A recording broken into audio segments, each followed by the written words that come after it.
เป็นมาแบบว่าสีสดใสจริงๆมีสัดส่วนที่มันแล้ว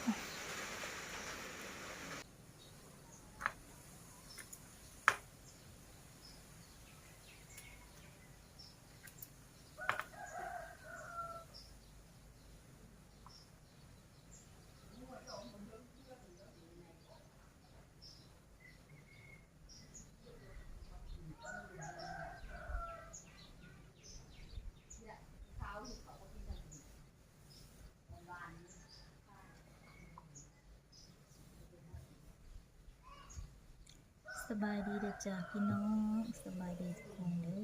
อมาพบมาพบกันอีกแล้วพี่น้อง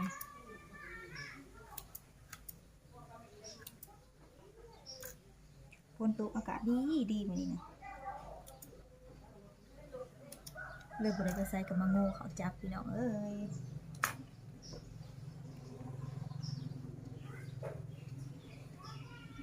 ฝนตกก็สิมันโง่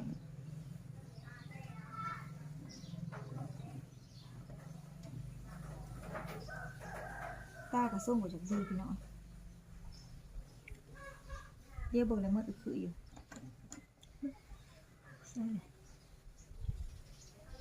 เสียบไฟก่อน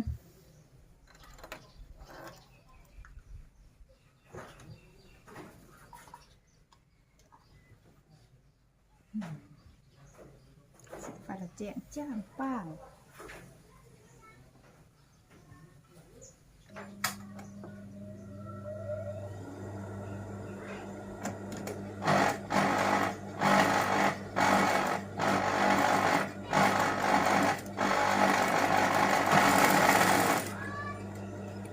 เสียงจักกระดังพี่น้อง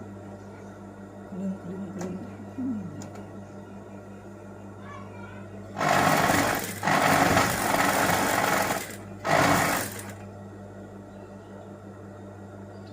กวนหูขนาดเลย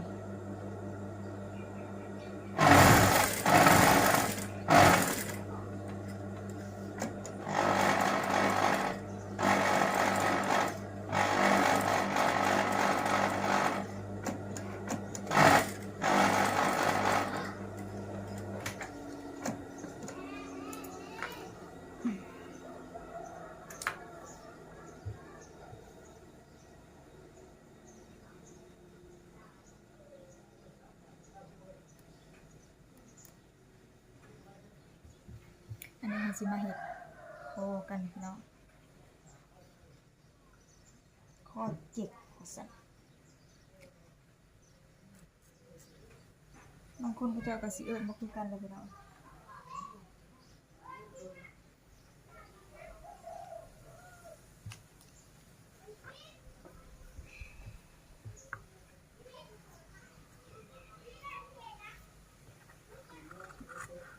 เป็นเสือข้อจี้นั่นแหละพี่น้องแต่ว่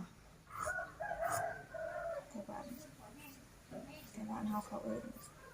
ข้อเจ็ก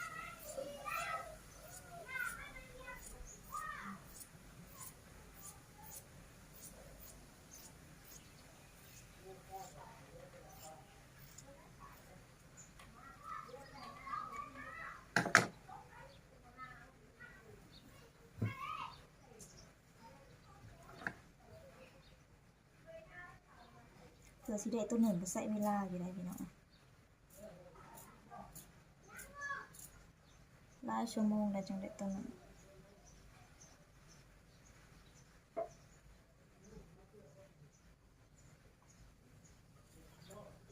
ปานาวานในขาใครส่งใครเสือแพงมันบ่แพงเลยพี่น้องเพื่อจะได้ตัวหนึ่งคำยิบเองสิบยากกว่าเวลามันใส่เวลาเท่าไหร่บางคนหาซื้อเครื่องโอ้ยจะเป็นค่ายแพงเพิ่นว่ามันก็บ่แพงพี่น้องเครื่องเฮาสิได้ตัวหนึ่งก็บ่ง่ายใส่เวลาครึ่งมื้อโต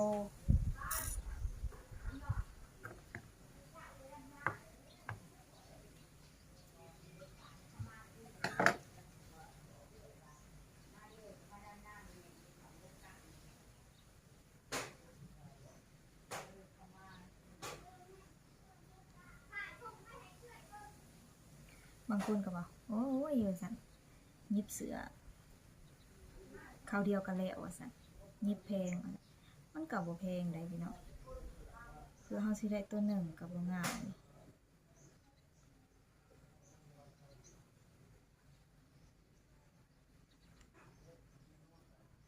คุมื้อนี้มันก็บ่มีหยังถูกแล้วนะ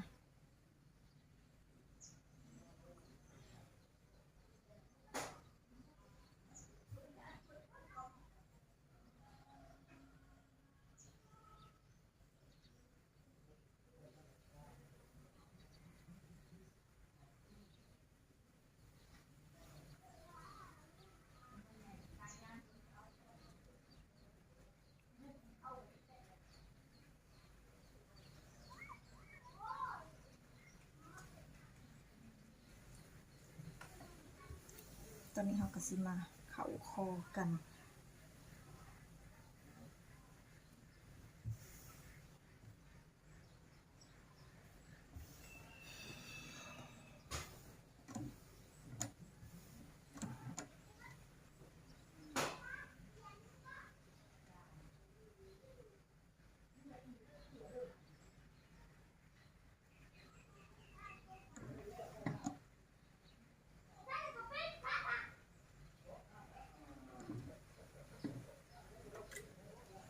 ได้เวลา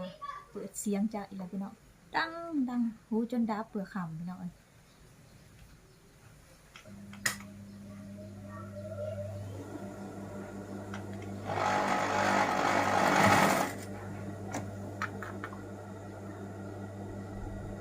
ยิบเละมันก็ยังบ่เละเลยพี่น้อง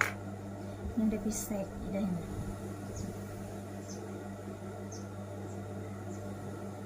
จะได้ไปแต่งลายคนอีกได้นี่ยิบเละกับบ่เละได้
ลึกก็ลึกมากพี่น้องคือสีแล้วมันก็เลาะหูเต๋อตัวนี้เอามาเข่าคอพี่น้อง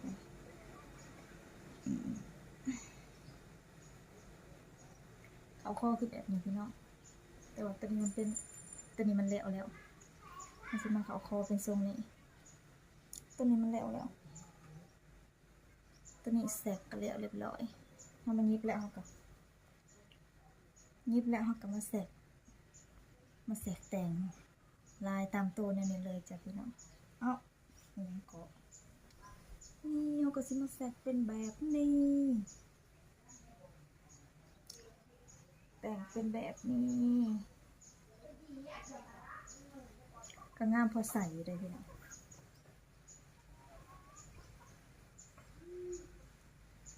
ยิบเองก็งามเองบ่แปลกเลย